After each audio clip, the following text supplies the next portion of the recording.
Ça fait pas longtemps, en fait, qu'on sait que notre garçon a des besoins, mais on n'a même pas encore de diagnostic. On pense à un trouble du spectre de l'autisme.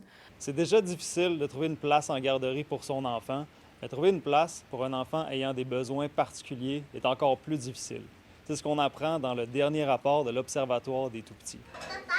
Les problématiques qui affectent ces enfants peuvent être multiples et ne sont pas toujours diagnostiquées, ce qui rend encore plus difficile la recherche de services. Ils étaient très réticents. Ils ont décidé de nous faire signer des contrats au mois. Fait que nous autres, on est stressés depuis un méchant bout parce qu'à tous les mois, on se dit, bien là, ils vont-tu arrêter de nous donner, dans le fond, du soutien? Mais heureusement, on avait une éducatrice spécialisée, une éducatrice, en fait, à la petite enfance là-bas, qui était extraordinaire. Ils ont trouvé une autre éducatrice, dans le fond, pour faire du 1 pour 1. Ils sont allés, même dans leur propre budget, pour aller payer pour avoir des heures de plus. Fait que lui, il y avait une TES de 9 h le matin à 11 h et quelques. Ça l'a permis, dans le fond, quand même de diminuer beaucoup la charge puis l'épuisement, dans le fond, du personnel, parce que c'est quand même, il est demandant. Les listes d'attente peuvent être très longues. Les délais peuvent prendre des mois, des fois des années. Et pourtant, les experts nous disent qu'il faut agir tôt dans la vie de l'enfant.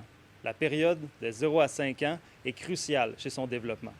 Ce qui arrive, c'est que la période de 0,5 ans, on dit que c'est là que le cerveau est le plus malléable. Donc, c'est là que c'est le plus facile d'intervenir, d'aider l'enfant à développer ses habiletés. Donc, je dirais pas qu'il est trop tard et que c'est une fatalité, mais je pense que c'est vraiment là que ça vaut la peine d'agir.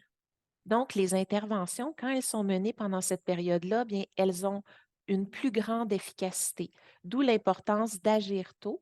Et malheureusement, les obstacles qui se présentent devant les familles pour accéder aux différents services fait en sorte qu'on ne peut pas toujours profiter de cette période-là où les interventions sont plus efficaces. Dans une réponse écrite, le cabinet du ministre des Services sociaux, Lionel Carman, indique que la pénurie de main-d'œuvre, particulièrement chez les orthophonistes, vient peser dans la balance. Ce sont 800 professionnels qui ont été ajoutés depuis 2019 pour intervenir auprès des enfants de 0 à 5 ans. La recherche de services et de support pèse très lourd sur les parents. L'Observatoire des tout-petits met justement en lumière ce qui est décrit comme étant un parcours du combattant. Ça reste quand même beaucoup des deuils, là.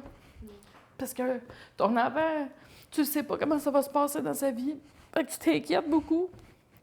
Vas-tu réussir l'école? Vas-tu décrocher?